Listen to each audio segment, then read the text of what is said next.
Imagine sending someone a message that matters to you. Maybe you are trying to repair an argument. Maybe you finally admitted how you feel. Maybe you asked a simple question. Or maybe you just reached out because you wanted connection. You see that the message was delivered, maybe even read, and then nothing happens. No answer, no explanation, no rejection, just silence. At first, you tell yourself they are probably busy. Then 10 minutes becomes an hour becomes an evening, and suddenly, your mind is doing something strange. You open the conversation again, even though you already know there is no reply. You reread what you wrote. Was I too intense? Did that sound desperate? Maybe I said something wrong. Maybe they're angry. Maybe they don't care. Maybe they're deliberately ignoring me. And what makes this experience so uncomfortable is that you haven't actually been told anything. There is no clear information to respond to, only absence. And sometimes that absence hurts more than hearing a direct no. That seems strange. Rejection should hurt. Someone explicitly telling you, "I don't want this," sounds worse than someone simply failing to respond. But psychologically, being ignored contains something rejection sometimes doesn't. Uncertainty. A rejection gives your mind an answer. Being ignored gives your mind a question. And the human mind is remarkably bad at leaving emotionally important questions unanswered. When something matters to us, uncertainty creates an open loop. Your brain keeps returning to it because it believes there may still be information to discover. Maybe they haven't decided yet. Maybe I can fix this. Maybe something happened. Maybe they'll respond tomorrow. Maybe I should send another message. Maybe I should wait. You aren't simply dealing with pain. You're dealing with pain that hasn't finished taking shape. And that difference matters. Imagine applying for a job. Company sends you an email saying, "Thank you for applying, but we've decided to move forward with another candidate." That might sting, but you know what happened. The possibility has closed. Company B interviews you and then disappears. No email, no update, nothing. For the next week, you keep wondering, did I get it? Did I fail? Are they still interviewing? Should I follow up? Did my follow-up make me look desperate? The uncertainty can keep the experience psychologically active long after a clear rejection would have ended it. Relationships can make this effect much stronger because the unanswered question isn't simply, "What happened?" It can become, "What does this say about me?" When someone rejects you directly, painful as it may be, they are still acknowledging your existence enough to respond. They are saying, in some form, "I received what you offered, and my answer is no." But being ignored can feel different. It can feel like your message wasn't important enough to answer. Your feelings weren't important enough to acknowledge. Your presence wasn't significant enough to require a response. And that can transform ordinary disappointment into something deeper. Not just, "They don't want me," but, "Do I even matter to them?" This is one reason social exclusion can feel so powerful. Humans are deeply social creatures. For most of human history, belonging wasn't merely emotionally pleasant. It was connected to protection, resources, cooperation, family, and survival. So our minds became highly sensitive to signs that we might be losing our place inside a group. A cold expression, someone suddenly becoming distant, friends making plans without us, a conversation stopping when we approach, messages repeatedly unanswered.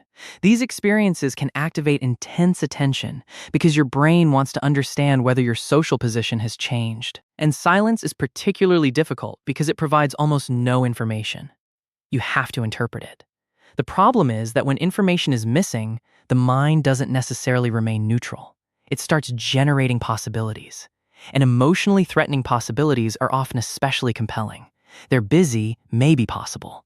But so is, "They're tired of me. They're talking about me. I embarrassed myself.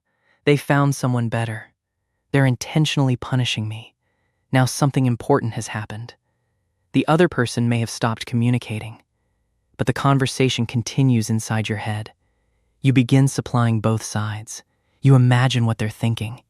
You construct explanations. You replay previous interactions looking for evidence. You inspect tiny details that seemed meaningless yesterday. They used a shorter reply that morning.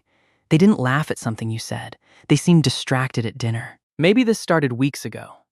The mind becomes a detective, but it is investigating a case with almost no evidence. And when evidence is missing, insecurity can become evidence.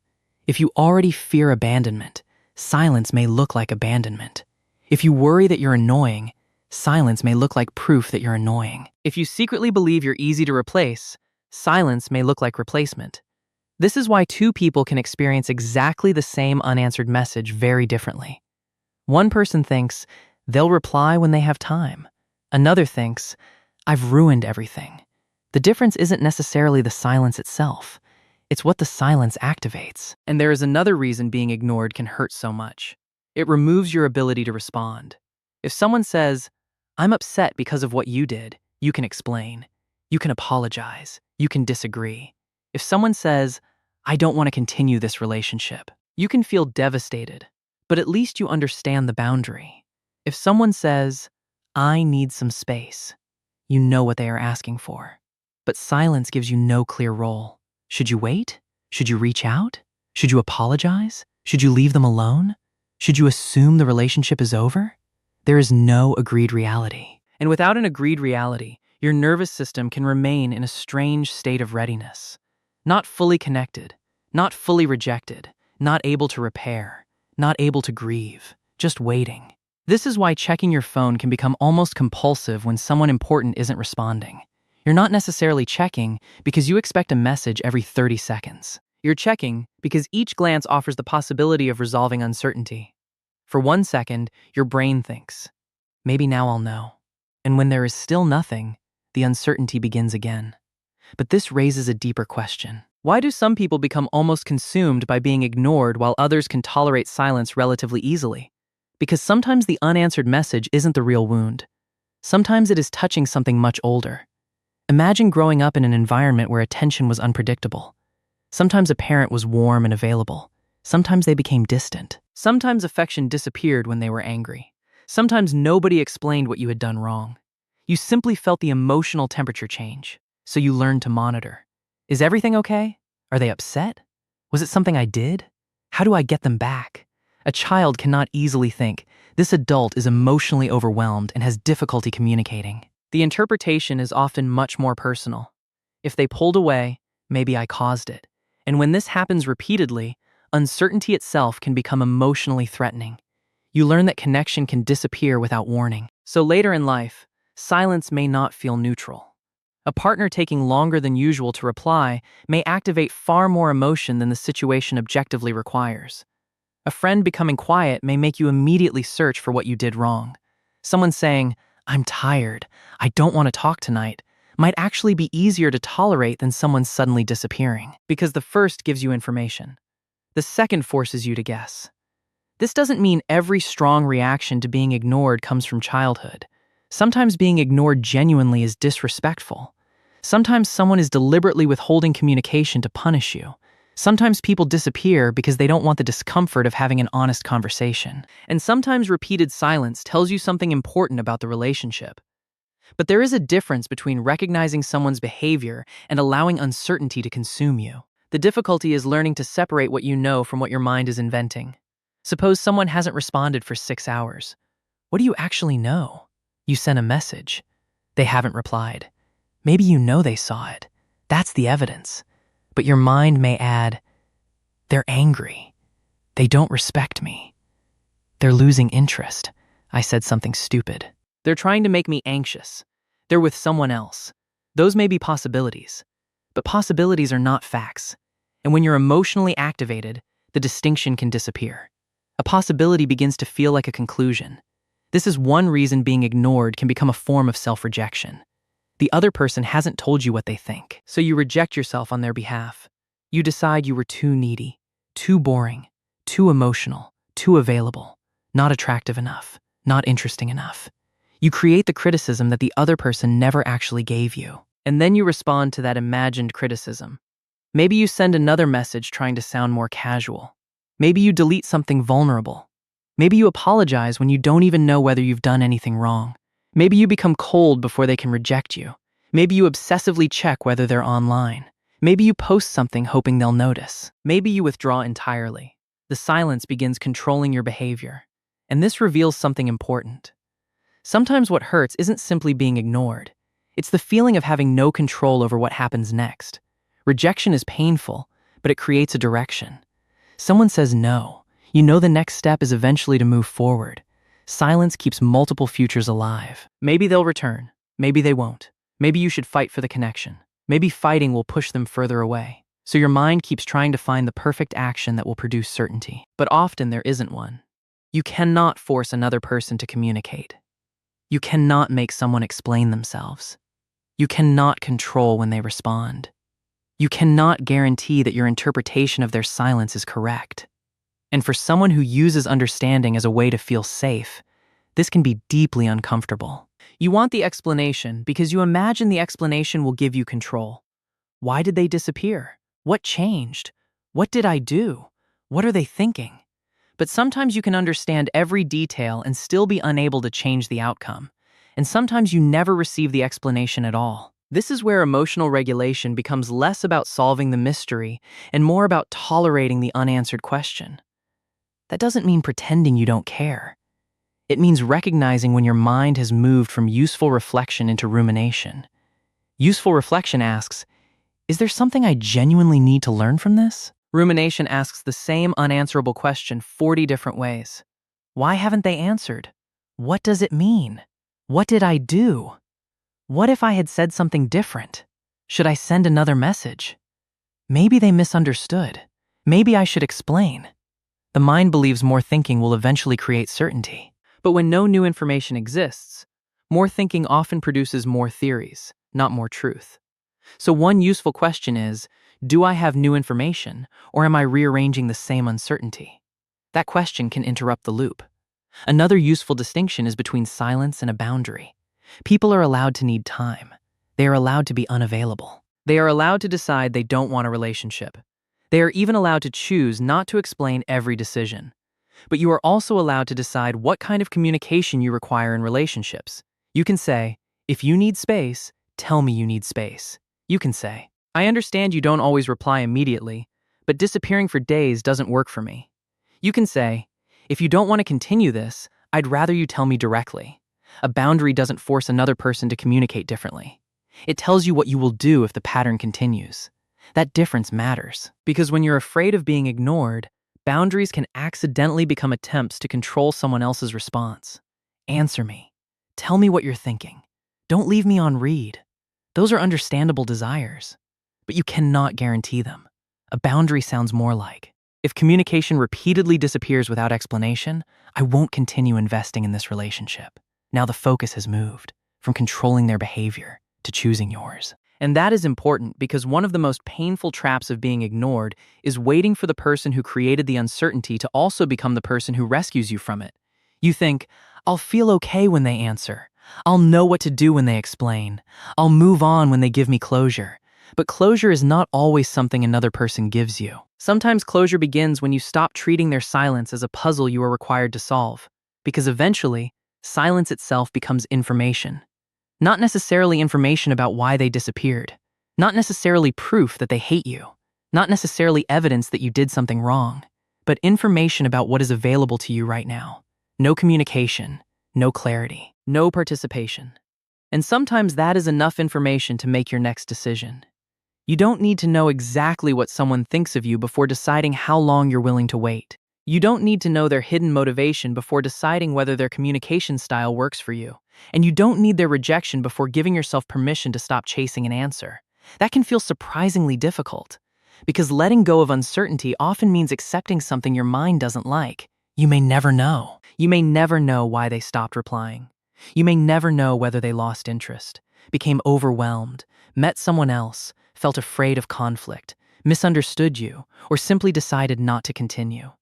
And that uncertainty can feel intolerable because the mind wants a clean ending, a reason, a final sentence, something that turns the experience into a story you can understand. But real life does not always provide that. Sometimes a relationship ends with an explanation. Sometimes it ends with distance. Sometimes the only thing you receive is a pattern. And learning to live with that can be one of the hardest forms of emotional maturity. Because there is a temptation to believe that if you think hard enough, you can extract certainty from silence. You replay the conversation. You study the timing. You compare their behavior before and after. You ask friends what they think. You reread old messages. You search for the exact moment something changed. And perhaps you do find something useful. But eventually, there is a point where analysis stops being information gathering and becomes an attempt to escape uncertainty. That is the point to notice, because being ignored often creates two different problems. The first is relational. Someone is not communicating with you. The second is internal. Your mind is trying to turn that absence of communication into a verdict about your worth. Those problems need different responses. The relational problem may require a boundary. The internal problem requires interpretation. Suppose someone repeatedly ignores you for days and then returns as though nothing happened. You may decide that this relationship is not emotionally reliable enough for you. That is a judgment about the pattern. But you do not have to add, therefore, I must be unimportant. Those are not the same conclusion. Someone else's inability or unwillingness to communicate clearly may tell you something about what they can offer. It does not automatically tell you what you are worth. That distinction sounds obvious when stated calmly. It becomes much harder when you are emotionally invested, because when you care about someone, their attention can begin to feel like evidence. They respond quickly. I matter. They seem excited to see me. I matter. They initiate conversation. I matter. Then they become distant, and the emotional equation reverses. They didn't answer. Maybe I don't matter. This is dangerous because it hands another person's behavior a job it cannot reliably perform. No individual can provide a stable measurement of your worth. People respond according to their mood, their capacity, their priorities, their attachment patterns, their stress, their interests, their maturity, their own confusion. Sometimes their behavior is about you. Sometimes it isn't. Often it is a combination. But if every change in someone's attention becomes a measurement of your value, your sense of self becomes extremely unstable. One message can lift you. One silence can destroy you. So another useful question when you feel ignored is, what exactly am I making this mean? Not, what does their silence definitely mean? You may not know that. Ask instead, what meaning am I adding? Maybe you're making it mean, I'm unwanted, I'm forgettable, I'm embarrassing, I'm too much, I'm not enough, nobody stays, people always leave. Once you identify the meaning, you can examine it separately from the event. They haven't replied is one fact.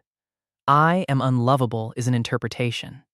The emotional intensity often comes from the second sentence, not the first. And this is where rejection and being ignored differ in another interesting way. Rejection often wounds one possibility. Being ignored can wound your imagination. A direct no closes a door. Silence leaves the door slightly open. And an open door can keep hope alive long after hope has become painful. Maybe tomorrow. Maybe next week. Maybe they'll realize they miss me. Maybe they're waiting for me to reach out. Maybe they're afraid. Maybe they need time. Hope is usually described as something positive, but ambiguous hope can also keep people stuck. Because you cannot fully grieve what you still believe might return at any moment. You remain emotionally available to a possibility instead of responding to what is actually happening. This is why sometimes the healthiest response to ambiguity is to create your own clarity. Not certainty about them, clarity about you. You can decide, I do not know why they are silent. And I do know that I don't want to remain in indefinite uncertainty. Both can be true. You can say, I care about them, and I am stepping back. You can say, I wish they would explain. And I am not going to keep chasing an explanation. You can say, I hope they're okay, and I am going to continue living my life. This is not pretending you no longer care. It is refusing to make your life dependent on information you may never receive. Another important practice is learning to tolerate being misunderstood. Sometimes the urge to get a response is not really about connection. It is about correcting someone else's possible interpretation of you. What if they think I'm needy? What if they think I didn't care? What if they misunderstood what I meant? Maybe I should explain one more time. But there will always be people who misunderstand you. You can communicate clearly and still be misunderstood. You can be kind and still be interpreted badly. You can explain yourself perfectly and still not control the story another person tells about you. Trying to manage every possible interpretation is exhausting. And sometimes silence forces you to confront this reality faster than rejection does. You may have to walk away without knowing what story they have about you. And you may have to allow them to have it. That is difficult. But it is also freedom, because the alternative is spending enormous emotional energy trying to control a mind you do not live inside. There is also a practical question. How long should you wait before deciding that silence means something? There is no universal number. Context matters. 6 hours means something very different in a casual friendship than after an urgent conversation. A day means something different for someone who normally replies immediately than for someone who often disappears from their phone. The useful thing is not to invent a universal deadline. It is to notice patterns. Is this unusual? Is it repeated? Have you already communicated what you need? Does this person return and repair the disconnection? Or do they repeatedly leave you in uncertainty and expect you to absorb the emotional cost? One silence may mean almost nothing. A repeated pattern can mean a great deal. And again, the information is not necessarily, they are a terrible person. The information may simply be, this dynamic does not work for me. You do not need to turn someone into a villain in order to stop participating. You can understand that someone struggles with communication and still decide you cannot build closeness around that pattern. You can care about their reasons and still protect your limits. This is what healthy boundaries often look like. Not punishment, not revenge, not, I'll ignore you so you know how it feels, but I am no longer going to organize my emotional life around unpredictable access to you. That sentence represents a major shift, because now the goal is no longer, how do I make them respond? It becomes, how do I remain grounded whether they respond or not? That is a very different form of power. And part of that grounding may be behavioral. Put the phone down. Stop checking their online status. Stop rereading the conversation for the 20th time. Do something that brings your attention back into a world that exists outside the unanswered message. Not because distraction magically resolves the emotion, but because rumination creates the illusion that the unanswered message is the only thing happening in your life. It isn't. There are still people who answer. Places you can go, work you care about, meals to eat, things to learn, sleep your body needs. Your world did not disappear because one person became silent. And when your attention returns to the rest of your life, something changes. The silence may still hurt, but it stops occupying the entire psychological screen. You can also choose a clear final action when appropriate. Maybe you send one message, I've noticed we haven't spoken. If you need space, I respect that. If you don't want to continue this, I understand. I won't keep reaching out. And then you stop. Not as a strategy to make them chase you, not as a performance of indifference, but because you have communicated what you wanted to communicate. The rest belongs to them. That can be one of the most difficult lessons in relationships. You are responsible for communicating clearly. You are not responsible for forcing clarity out of another person. And perhaps this is why being ignored can hurt more than rejection. Rejection gives you pain. Silence gives you pain plus uncertainty. Pain plus imagination. Pain plus hope. Pain plus self-questioning. Pain plus the feeling that something remains unfinished. But unfinished does not mean you are required to keep waiting. Sometimes you finish the experience yourself. You accept, I don't know why. I don't know exactly what they think. I don't know whether they will ever return, and I know what I will do now. That is not the certainty your mind originally wanted, but it is enough clarity to move. Because eventually, healing from being ignored is not about becoming someone who never cares when another person goes silent. It is about becoming someone who can care without abandoning themselves inside the silence. Someone who can feel the uncertainty without turning it into self-rejection. Someone who can recognize that another person's absence may hurt without making it a measurement of personal worth. Someone who can leave an unanswered question unanswered and continue living anyway. Because rejection says, no, silence says nothing. And sometimes the most important thing you can learn is that when another person gives you no answer, you are still allowed to give yourself one.